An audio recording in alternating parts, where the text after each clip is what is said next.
চিরকাল সবাই ভুলে বুঝে গেল আসলে দোষটা আমারই।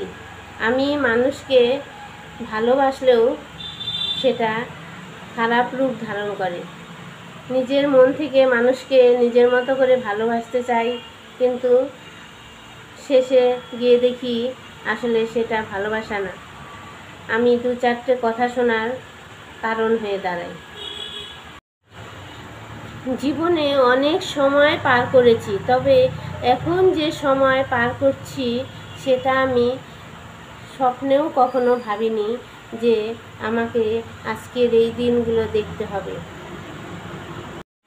স্বার্থপর হতে পারিনি বলে হয়তো জীবনে এতটা কষ্ট, তবুও কোনো আফসোস নেই, কারণ আমার যতটুকু সামর্থ্য ছিল তাই দিয়েই আমি নিজের আপনজন তাদেরকে ভালো রাখার, খুশিতে রাখার চেষ্টা করছি। তো তারপরে তো আর বেশি কিছু চাইলে আমি দিতে পারবো না। তো সেইটুকু নিয়েও এখন দেখি তারা ততটা খুশি হয়নি, তাদের আরও কিছু দেওয়ার ছিল, ভালোবাসা কম হয়ে গেছে।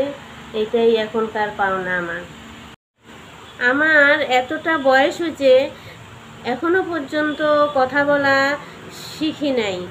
আমি মানুষকে খুশি করব এই রকম কোনো কথা আজ পর্যন্ত বলা শিখি নাই, আর ভবিষ্যতে বলতে পারবো কি না এটাও আমার জানা নাই।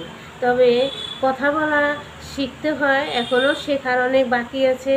তো ভবিষ্যতে মনে হয় আমি আর কথা বলা শিখতে পারবো না। যতটুকু শিখছি এইটাই নিয়েই আমাকে চলতে হবে।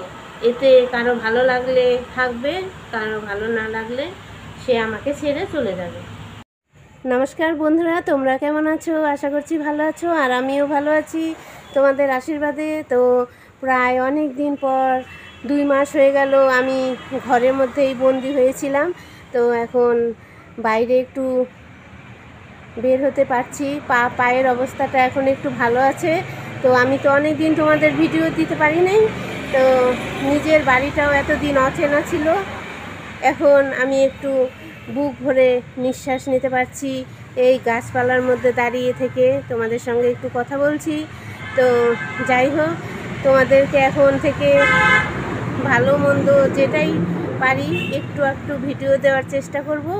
তো তোমরা আমার সঙ্গে থেকো, আর তোমাদেরকে সঙ্গে নিয়ে আমি সামনে এগোতে চাই। তো এইটুকুই ভালো লাগার জায়গা আছে আমার, আর ভালো লাগার জায়গার মধ্যে আর কোনো কিছু নেই। তো অনেক দিন তো হয়ে গেল সংসার করলাম, সংসার জীবনে ভালো মন্দ সুখ দুঃখ অনেক কিছুই থাকে, সব কিছু মিলিয়েই তো আজকে আমি এই পরিস্থিতিতে আছি। তো চলো আজকে তোমাদের সঙ্গে একটু ভালো করে কথা বলতে পারলাম। তো বাইরে বেরিয়ে এসে এই গাছপালার মধ্যে দাঁড়িয়ে কথা বললাম। এতদিন তো ঘরের থেকেই ভিডিও করছি, তো পাটা খুব একটা যে ভালো হাঁটতে পারি সেটা না, বাড়ির বাইরে কোনো মতো বের হতে পারছি আর কি। তোমাদের আশীর্বাদ নিয়ে আমি আবার আজকে থেকে মানে ভিডিও করতে শুরু করলাম। তোমরা আমার ভিডিওটা দেখো। আর এখন আমি যাব রান্নাঘরে, আজকে কিছু সিদ্ধ ভাত রান্না করব, সেটাই তোমাদের সঙ্গে শেয়ার করব। তো চলো।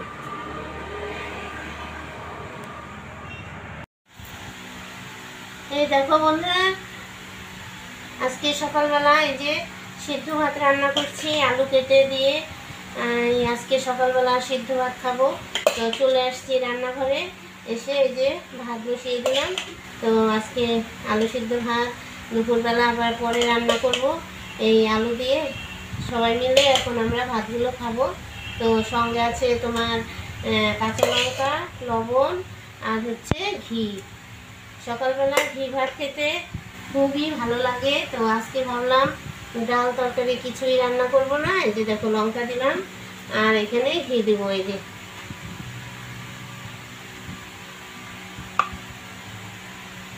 ঘি দিয়ে যে আলু সিদ্ধ দিয়ে কিছু ভাজাভাজিও করে নিই। তো আজকে সকালবেলাটা সিদ্ধ ভাত দিয়ে চলবে, সব দিন তো আর সমান ডাল তরকারি হয় না। তো চলো এই যে এখন এই ভাতগুলো সবাইকে খেতে দেবো। তো বন্ধুরা, আজকে আমি অনেক দিন পর ঠাকুর পুজো দিয়েছি। এই দেখো, প্রায় 2 মাস হলো মন্দির বন্ধ ছিল, আমি পুজো দিতে পারি নাই।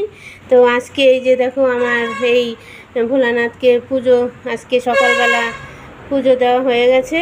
তো তোমাদের সঙ্গে একটু শেয়ার করলাম। তো আজকে ভিডিওটা এখানেই রাখছি। তোমরা ভালো থেকো, সুস্থ থেকো, আর আমার সঙ্গে থেকো।